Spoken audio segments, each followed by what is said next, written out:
वो किसी से बात करती थी वो। अच्छा। तो मैंने उसको केवल मना करा, मैंने तू बात मत करा कर। उन्होंने कि ठीक है मैं नहीं करूँ, कसम भी खाती थी लड़की की, मैंने आज के बाद नहीं करूँगी ऐसे काम। मैंने कि रजनी ये स्मेल किस चीज़ की आ रही है, तो उसने कहा नहीं दीदी कुछ भी नहीं है। नहीं रजनी मुझे कुछ स्मेल आ रही है, जैसे अपन कोई गेहूं में दवाइयाँ रखते हैं ना, वैसे ही मुझे स्मेल आ रही है। मैंने मुझे पता, मैंने कि क्या बात है। नमस्कार दोस्तों, आप देख रहे हैं राजस्थान टीवी न्यूज़ चैनल। मैं आपके साथ में जितेंद्र कुमार। मामला है बांदीकुई थाना क्षेत्र का। एक विवाहिता की संदिग्ध की अवस्था में मौत हो गई थी। तो हम जो विवाहिता के बात करते हैं, हस्बैंड है और उनके परिजन हैं, हम इनसे बात करेंगे क्या पूरा मामला था। हालांकि जो महिला है उसके पियर पक्ष के द्वारा, घरवाले के द्वारा दहेज का और जहर देने का आरोप उनके ऊपर लगाया गया। क्या नाम है आपका? मेरा विजय कुमार। विजय जी, क्या काम करते हो? मैं कंपनी में काम करता हूँ अलवर। गाँव कौन सा आपका? कुटी बांधी हुई। जो महिला की मौत हुई थी आप ही की वाइफ है? हाँ। क्या घटना थी? घटना कुछ नहीं, मतलब मैं वो किसी से बात करती थी वो। अच्छा। तो मैंने उसको केवल मना करा, मैंने तू बात मत करा कर। उन्होंने कि ठीक है मैं नहीं करूँ, कसम भी खाती थी लड़की की, मैंने आज के बाद नहीं करूँगी ऐसे काम। ठीक, कोई बात नहीं। फिर मैं अपने काम पे चले गया। पीछे से उसने उससे फिर बात करी। हमारे पास सबूत भी है, मैसेज भी उससे करी, उससे जो बात करी है वो भी, उसको फ़ोन को छुपा दिया कि मतलब भाभी ने नहीं देखा होगा, बात कर गया। फिर मैं फ़ोन करा मेरे को, फिर मैं यहाँ पे आया हूँ। फिर मैंने क्या उसके जो भाई को उसको बुलाया, उसके भाई को समझाया, बताया। पहले दोनों को अंदर भेज दिया, भाई तू समझा ले क्या बात है क्या ना है। उसने खूब समझाया। उसके बाद फिर कुछ भी बात नहीं हुई फिर। अच्छा। पॉइजन खाने की स्थिति में कब आई थी? ये नहीं पता ना, वो तो हमको कुछ नहीं पता कब उसने क्या करा है। तो उसका भाई समझा के गया, मतलब जो भी है उसने समझाया, फिर हमने समझाया। मैंने कहा ठीक है। शादी कब हुई थी आपकी? 2000 में। 2020 में? 20 में। मामला क्या, मेरे को तो कुछ पता ही नहीं था। इनके दोनों हस्बैंड वाइफ के बीच में कब से इनके क्या लड़ाई झगड़े हो रहे थे, मुझे इस मामले में कोई पता ही नहीं था। 8-10 दिन से वो क्या कुछ ऐसे अलग अलग सी रहती थी, लेकिन जैसे मेरे साथ खाना खाना, मेरे साथ रहना, सोना, बैठना, दिन में सब मेरे साथ होता था। लेकिन 8-10 दिन से वो कुछ क्या अलग ही अलग रहती थी। अपना खाना कमरे में खाती थी, ना ज़्यादा बात करती थी, ना ज़्यादा बैठती थी। तो मुझे भी थोड़ा अजीब सा लगता था।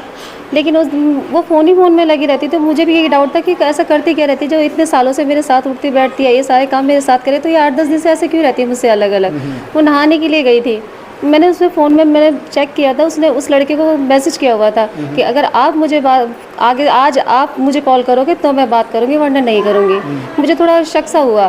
फिर मैंने अपने छोटे देवर को, उस लड़के को फ़ोन किया जिसके उस नंबर पे उसने मैसेज किया हुआ था। मैंने कि तो उससे रजनी से बात करता है? कहने का हाँ चाची, वो मुझे फ़ोन करती है, मैसेज वगैरह करती है। मैंने विजय को पता है? मैंने कहा हाँ विजय को पता है, मतलब उसके पति को पता है? कहता हाँ पता है। फिर मैंने उसके पति को फ़ोन किया कि ऐसे ऐसे किसी से बात करती, तुमको पता है? कि इन्होंने कहा कि नहीं मुझे नहीं पता, इस बारे में मुझे कोई जानकारी नहीं है। फिर मैंने वो छोटी उससे देवरानी से ही मैंने बात की, तो कहती है कि दीदी मेरे से मतलब मेरा मन नहीं करता था, जैसे कभी मन नहीं लगता था तो मैं कभी कॉल कर लिया करती थी, फ़ोन कर लिया करती थी। मैंने कि विजय ने मना किया था? हाँ उन्होंने मुझे मना किया था, फिर मैंने नहीं किया, लेकिन है ना मेरा मन नहीं लगता कोई मुझे, है ना, फिर मैं वापस कॉल करने लग गई। फिर मैंने उसके भाई को मैंने फ़ोन कर, इन्होंने ही फ़ोन किया था, मैंने ही फ़ोन किया। वो आया था, उसने समझाया था। उस लड़के का कहना है कि मेरी उसके हस्बैंड से कोई बात नहीं हुई थी कि मुझे फ़ोन मतलब करना है कि नहीं करना। मेरे को तो उस लेडीज़ ने, रजनी ने कहा था कि बात कि मेरे हस्बैंड को कोई दिक्कत नहीं है, तुम मुझसे बात करो, अगर मैं तुमसे बात करती हूँ तो तुम मुझसे बात करो, मेरे हस्बैंड को इसमें कोई दिक्कत नहीं है। अच्छा। ऐसे बोला रजनी ने ये। जी। अब बात करते हैं पॉइजन वाला मामला है, कितनी सच्चाई है इसमें, बात करते हैं। सर उस दिन सुबह के टाइम पे कुछ नहीं है, खाना वाना बनाया, ये ड्यूटी चले गए। मेरे हस्बैंड भी ड्यूटी चले गए थे। कोई बात ही नहीं थी यार, घर का काम हम क्या है, हम लोगों ने चाय वाय पी है। उसके बाद मैं नहाने के लिए चली गई थी। नहाने के आने के बाद मैं अपने बच्चों के पास थी कमरे में, वो अपने कमरे में थी। मुझे कुछ नहीं पता क्या हुआ इस बीच में, क्या नहीं हुआ। मुझे एकदम से, वो भी आई थी मेरे कमरे में, आई थी बच्चों को देखने के लिए आई थी। उसकी छोटी सी गुड़िया मेरे पास ही थी उस टाइम पे। उसके थोड़ी देर बाद ही वो जाके अपने कमरे में चलेगी। मुझे एकदम से स्मेल आई है। अच्छा। मैंने एकदम से, मैं उठ के आई हूँ कमरे में, मुझे कम महक आई। तो मैंने कहा रजनी ये स्मेल किस चीज़ की आ रही है? तो उसने कहा नहीं दीदी कुछ भी नहीं है। नहीं रजनी मुझे कुछ स्मेल आ रही है, जैसे अपन कोई गेहूं में दवाइयाँ रखते हैं ना, वैसे ही मुझे स्मेल आ रही है। मैंने मुझे पता, मैंने कि क्या बात है? नहीं दीदी ऐसी कोई बात नहीं। मैंने कि तुम मुझे पता नहीं, मैं तेरे भाई को फ़ोन करके बुलाती हूँ अभी।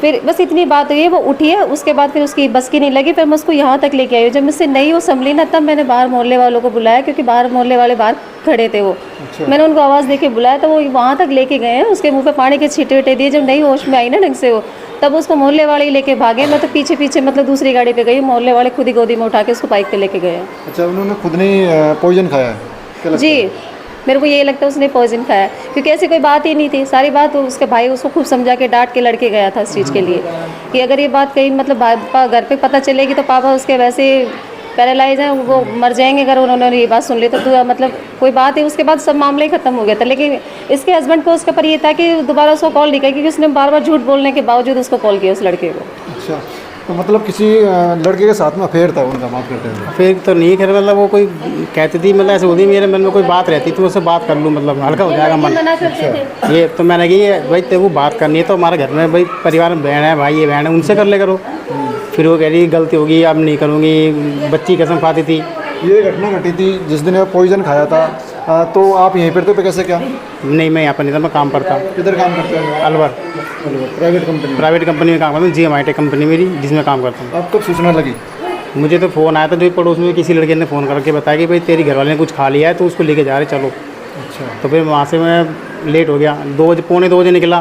फिर वो ट्रेन मिली मेरे को, 3:30 की ट्रेन मिली, जब यहाँ यहाँ मैं पहुँचा मैं। अच्छा, पीयर पक्ष के द्वारा कुछ भाई केस वगैरह दर्ज कराया गया किसी का? किसी थाने में FIR वगैरह दर्ज कराई? हाँ, उन्होंने आगे से कराया, मतलब दहेज का केस लगाया हमारे पर। हमारे पास दहेज का केस लगाया कि हमने उसको जहर दे के मार दिया। अच्छा। और आज 5.5 साल इनकी शादी को हो गया। मैं सास ससुर नहीं, मैं तो इन भाई हूँ, मैं भाभी हूँ, ये भाई है मेरे हस्बैंड, वो खड़े हैं। इनके छोटे छोटे बच्चों को पाला है, मेरे को 20 साल हो गए इस घर के अंदर है। मैंने किस कंडीशन में आके इनको पाला है, इनका ब्याह। इससे बड़ा एक और है, उसकी भी वाइफ है। मैंने कभी उन लोगों को तो मैंने दहेज के लिए नहीं बोला, कभी मैंने उन लोगों से कोई जहर वहर नहीं, ऐसी कोई बात पहले नहीं थी इनके साथ की होती। इसके पीयर पक्ष वाली शुरू से ही इस मतलब जब से रिश्ता हुआ था, जब से शादी हुई थी, तब से इस लड़की को सिखाने में भड़काने में लगे रहते अच्छा, थे। पीयर पक्ष वालों ने आपको पर आरोप लगाया और FIR दर्ज कराया कि भाई आपने दहेज की मांग करी और जहर आपने ही दिया है। मेरा कहना ये है, अगर मैंने दहेज उनसे मांगा था, इस लड़की का अगर मैंने कभी दहेज का इसके पर जोर डाला था किसी चीज़ के, तो उसने कभी अपने घर पे नहीं बोला। इसके घर वाले अब से पहले उन्होंने एक्शन क्यों नहीं लिया? आज ये सारी बातें क्यों हो रही है? 5.5 सालों में आज से पहले क्यों नहीं उन्होंने ये बात बोली कि दहेज मांगा है, ये हमारी लड़की को परेशान करते, कुछ भी जो भी बात है आपसे पहले क्यों नहीं बोली उन्होंने?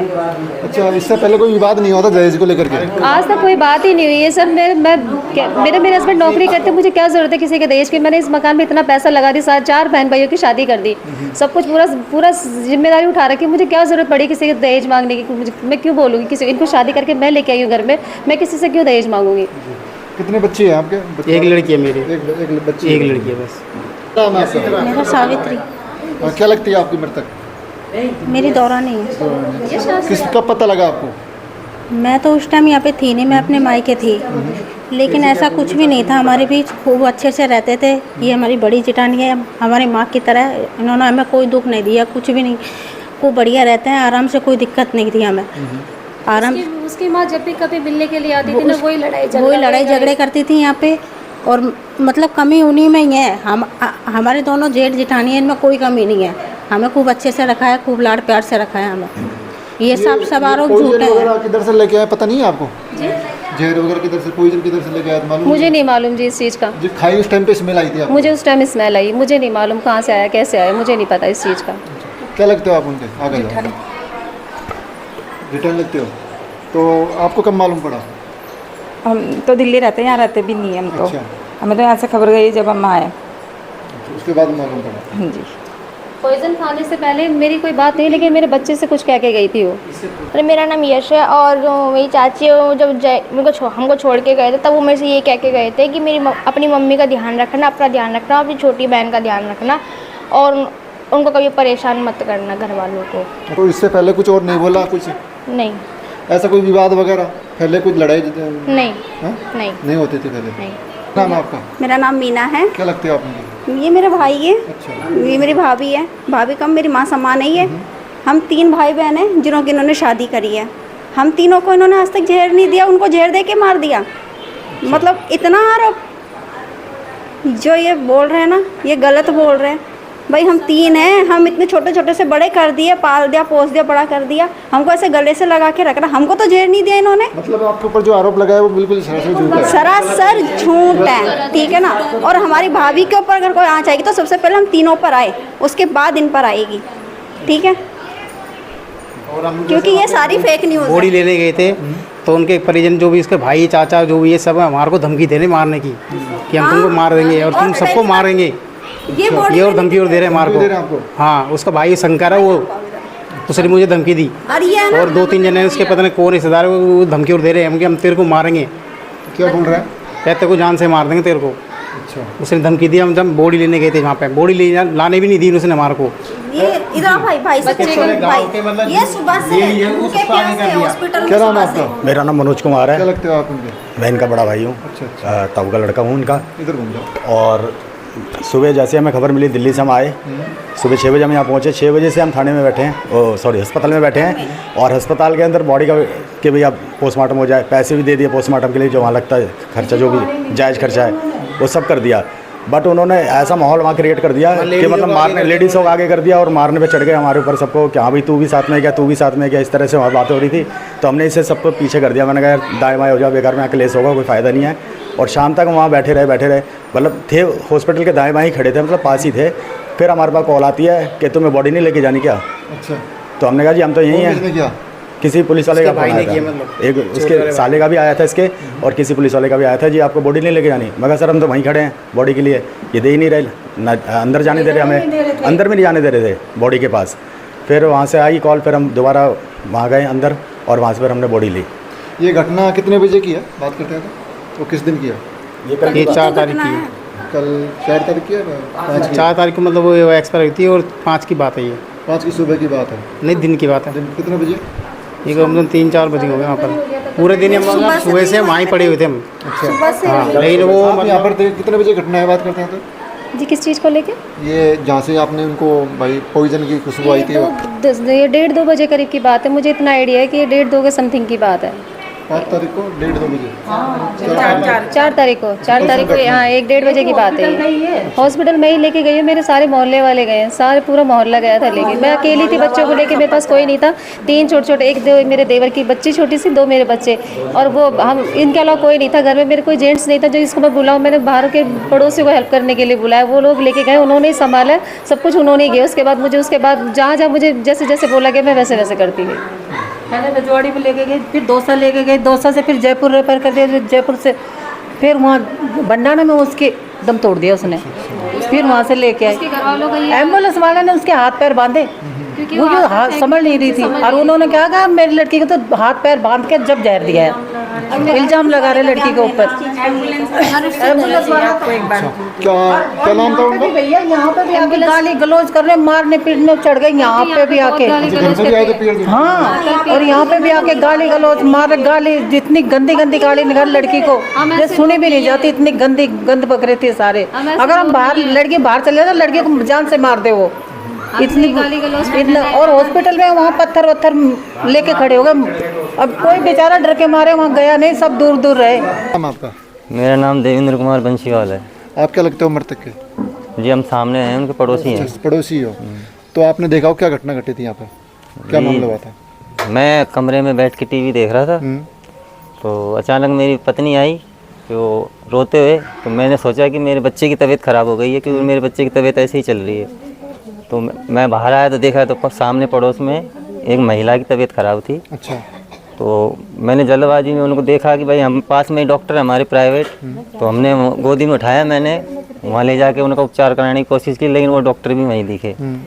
फिर मेरा बच्चा है, मेरे बच्चे को मैंने एक बाइक ली, मैंने तो आप गाड़ी चलाओ और मैं इसको गोदी में लेके बैठता हूँ। कैसे भी कर करा के हमने हॉस्पिटल पहुँचाया सरकारी। वहाँ जाने के बाद हमने डॉक्टर को कहा कि भाई इनकी तबीयत ख़राब हो गई है, तो आप इनको देखो। वहाँ दिखाया तो उनकी ज़्यादा हालत गंभीर थी, होश में भी नहीं थी वो। तो उन्होंने वो डॉक्टर ने उनको रेफ़र कर दिया। अच्छा। और उनके साथ हमारे बड़े भाई साहब गए थे, और इनकी जिठानी है वो भी उनके साथ गई थी। एम्बुलेंस में 2 ही आदमी अलाउ होते हैं। तो दौसा के आसपास उनकी ज़्यादा तबीयत ख़राब हुई तो उनको दौसा भी दिखाया गया। फिर दौसा से भी उनको रेफ़र किया। हाँ, तो कुछ 5-6 किलोमीटर जाने के बाद हमारे बड़े भाई साहब ने बताया कि उसने हाथ पैर पटके बुरी तरह, तो बस में नहीं हुई, तो हाथ पैर पटके तो उन्होंने उनका हाथ पैर को पकड़ा और चुन्नी से भी हाथ पैर बांधे। एम्बुलेंस ड्राइवर ने भी कहा लेकिन इनका हाथ पैर बांध दो, तड़प रही है। तो उस तड़प के दौरान उसके दौरान उनकी 1, 2, 4, 5 सांसें ली उन्होंने, फिर मौत हो गई, उनकी मृत्यु हो गई। तो पोस्टमार्टम कहाँ पर करवाया था, कौन जगह? बांदी को ही है। आप वहाँ से फिर दोबारा बांदी को लेके आ गए? हाँ, बांदी को ही लाए थे। पोस्टमार्टम कब हुआ था? पोस्टमार्टम कल 3 बजे से हुआ। कल दिन में 3 बजे हुआ था। उसके बाद में अंतिम संस्कार हुआ? उसके बाद अंतिम संस्कार होता है। उन्होंने पोस्टमार्टम तो सुबह 8 बजे पुलिस बस्ती वाले थे, उन्होंने करने ही नहीं दिया पोस्टमार्टम। बुरी बुरी गाली पकड़ने लगे, गंदी गंदी करने लगे। फिर पुलिस भी आई उनके द्वारा, लास्ट में उन्होंने आके हमको ही सुपुर्द कर दी, जो पोस्टमार्टम करना फिर ले जाओ। फिर हम 4 बजे आगे ला के अंतिम संस्कार किया।